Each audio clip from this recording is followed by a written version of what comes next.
Lamine Yamal, Yiheng Wang, Tiger Woods, and Max Verstappen. What do they all have in common? Yes, they're child prodigies. But how did they become prodigies? Were they just born with good genetics? Or was it pure hard work? Laszlo Polgar asked the same question. In 1965, Laszlo Polgar, a researcher from Hungary, was fascinated with understanding the nature of genius. He studied over 400 prodigies, analyzing their common patterns. His research included people with the highest intellect, from Socrates to Einstein. What he noticed was that they all started young and practiced their skills deeply and consistently. To prove his theory, he needed a child, and to have a child, he needed a wife. So he wrote letters to a number of single women, outlining his educational experiment. In these letters, he explained his belief that genius is not born, but made, that with early and intensive specialization in a subject, any healthy child could be turned into a prodigy. One woman named Clara accepted his unusual proposal and agreed to marry him. Laszlo chose chess as the focus of his experiment and laid out a detailed plan to raise his children to become chess prodigies. The kids would be homeschooled, a rare thing in Hungary at the time. Their home was filled with chess books and pictures of grandmasters. The children constantly played against each other and competed in the best tournaments available. The family even kept meticulous records of every opponent the kids faced, tracking their tournament histories and strategies. Their lives were dedicated to one goal: mastering chess. Then in 1969, Laszlo and Clara were blessed with a daughter named Susan Polgar. Susan quickly became hooked on chess and practiced intensively every day. By the age of 5, she had already accumulated countless hours of practice. Laszlo decided to enter her into a local chess competition where most of the participants were more than twice her age. Despite being just 5 years old, Susan dominated the tournament, winning all her matches and finishing with a perfect 10-0 score. As the years went by, Susan became an expert chess player.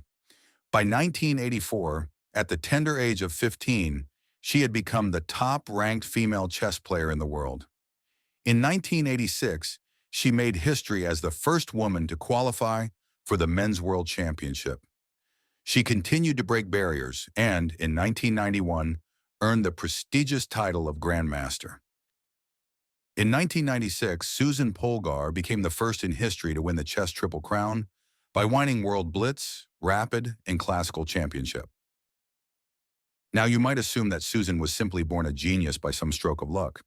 But it wasn't just Laszlo and Clara Polgar's first daughter who dominated the world of chess. Their second daughter, Sofia, and their third, Judit Polgar, also achieved extraordinary success. All three Polgar sisters reached world-class levels in chess.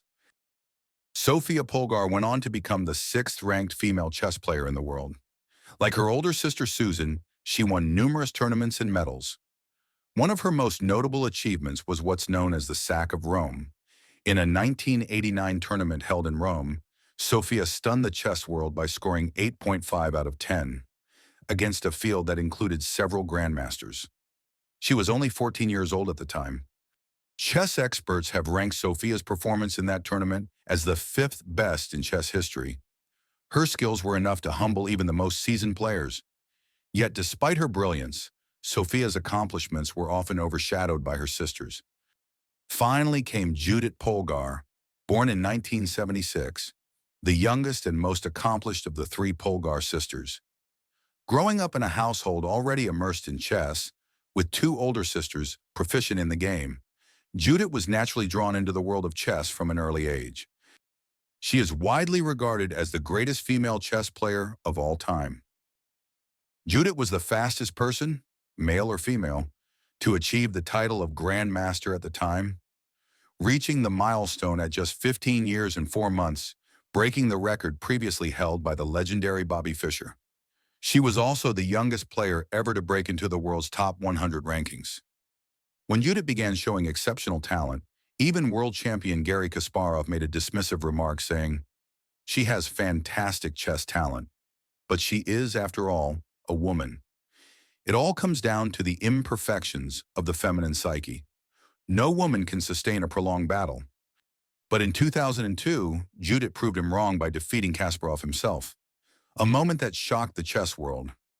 Kasparov walked away from the board visibly upset, and the loss made him reconsider his views on gender in chess. Judit has gone on to defeat several world champions, including Vladimir Kramnik, Viswanathan Anand, Anatoly Karpov, and more. Her list of victories and accolades is too long to fully cover. Some of her records remain unbroken to this day.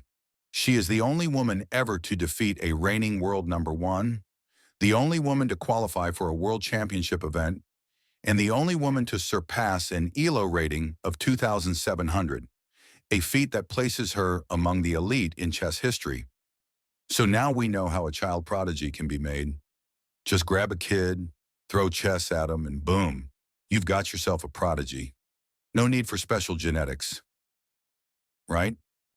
But wait, is this experiment really valid? After all, Laszlo only tried it on his own children. His genetics could have played a major role in his daughter's success. So what do you think? Are geniuses made through intense training, or are they just lucky winners in the genetic lottery? Let me know your thoughts in the comments below. In the next video, we'll dive into how serial killers exploit flaws in human psychology to get away with everything. It's going to be wild. So don't forget to subscribe so you don't miss out.